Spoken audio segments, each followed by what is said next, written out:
तो दोस्तों आज डेट है 10 सितंबर और आज हम 10 सितंबर से संबंधित इंपॉर्टेंट करंट अफेयर्स के बारे में बात करेंगे जो आपके भारत में आयोजित सभी प्रतियोगिता परीक्षाओं के लिए महत्वपूर्ण प्रश्न है, इसलिए वीडियो में अंत तक बने रहे। तो चलो वीडियो को शुरू करते हैं। तो आपका पहला सवाल है कि इंग्लैंड की महारानी एलिजाबेथ द्वितीय का 8 सितंबर 2022 को निधन हो गया। उन्होंने कितने वर्षों तक शासन किया? तो उन्होंने शासन किया था 70 वर्ष और 7 महीने। ठीक है, तो 70 वर्ष और 7 महीने शासन किसने किया था? तो इंग्लैंड की महारानी एलिजाबेथ द्वितीय ने किया था और जिनका निधन हो गया है कब?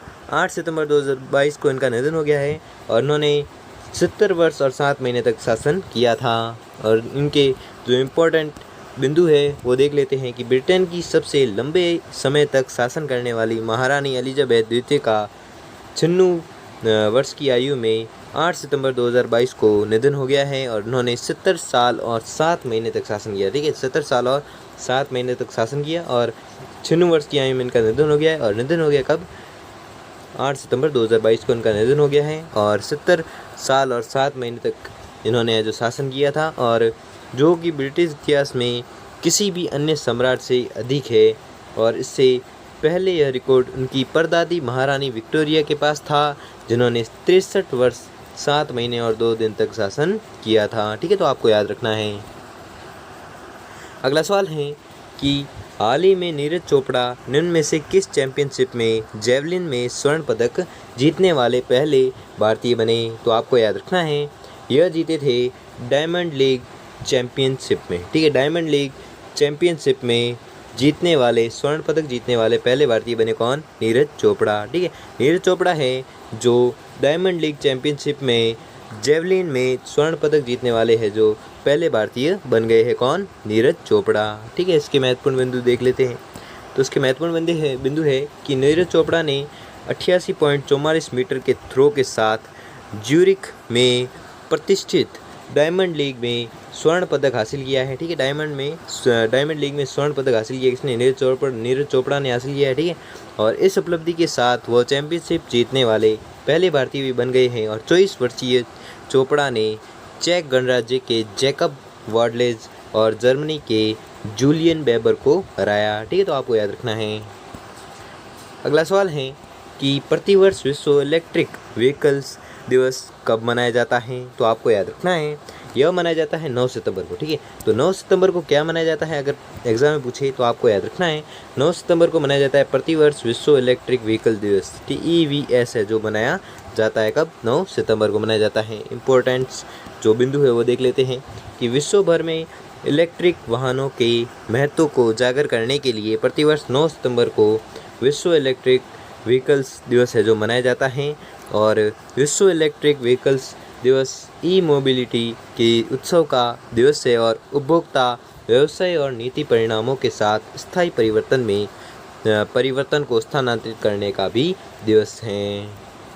अगला सवाल है कि संयुक्त राष्ट्र मानवाधिकार के अगले प्रमुख के रूप में किसे नियुक्त किया गया है? तो आपको याद रखना है यह नियुक्त किया गया है वोल्कर तुर्क को। ठीक है, तो वोल्कर तुर्क को क्या नियुक्त किया गया है? संयुक्त राष्ट्र मानवाधिकार के अगले प्रमुख के रूप में नियुक्त किया गया है। इसे वोल्कर तुर्क को नियुक्त किया गया है। ठीक है, और उसके इम्पोर्टेंट बिंदु है कि संयुक्त राष्ट्र ने 8 सितंबर 2022 को ऑस्ट्रियाई राजनयिक वोल्कर तुर्क को संयुक्त राष्ट्र मानवाधिकार का नया उच्चायुक्त बनाने की मंजूरी दे दी है। तो कब दी थी?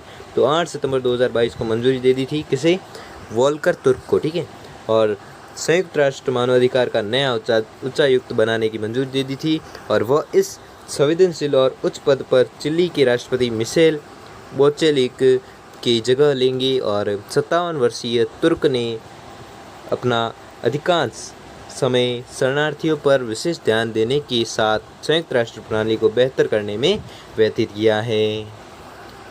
अगला सवाल है कि यूनाइटेड किंगडम के नए राजा कौन बने हैं? तो आपको याद रखना है नए राजा बने हैं प्रिंस चार्ल्स तृतीय। ठीक है, प्रिंस चार्ल्स तृतीय हैं जो यूनाइटेड किंगडम के नए राज्य या नए राजा बने हैं। ठीक है, राज्य नहीं नए राजा बने हैं। कौन? प्रिंस चार्ल्स तृतीय बने हैं।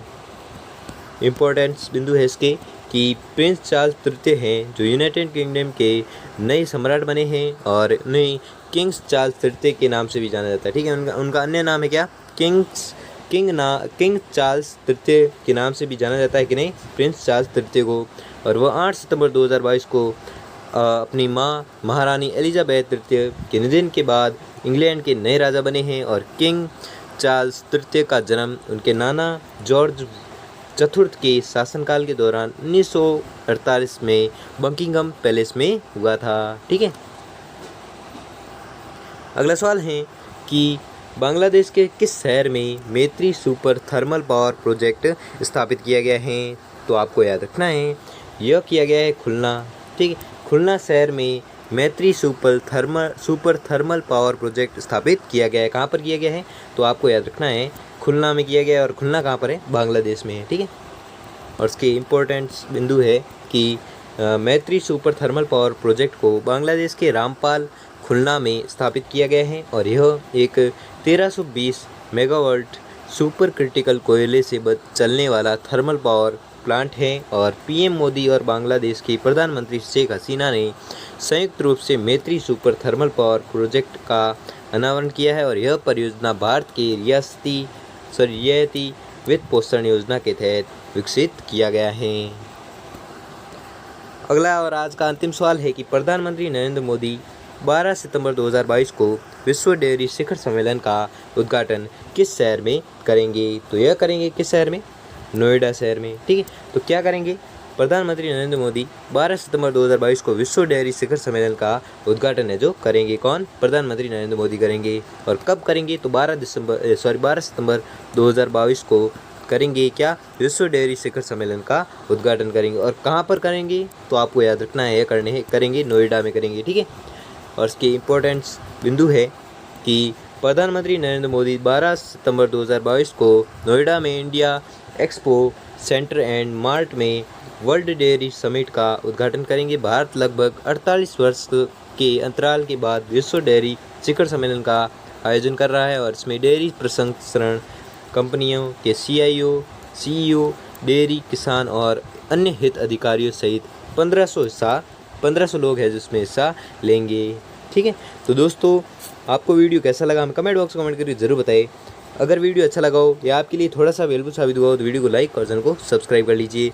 और डेली ऐसे करंट अफेयर्स को पढ़ने के लिए हमारे चैनल को सब्सक्राइब करें और बेल आइकन को प्रेस करें जिससे कि वीडियो की नोटिफिकेशन है जो आपको मिलती रहेगी। धन्यवाद।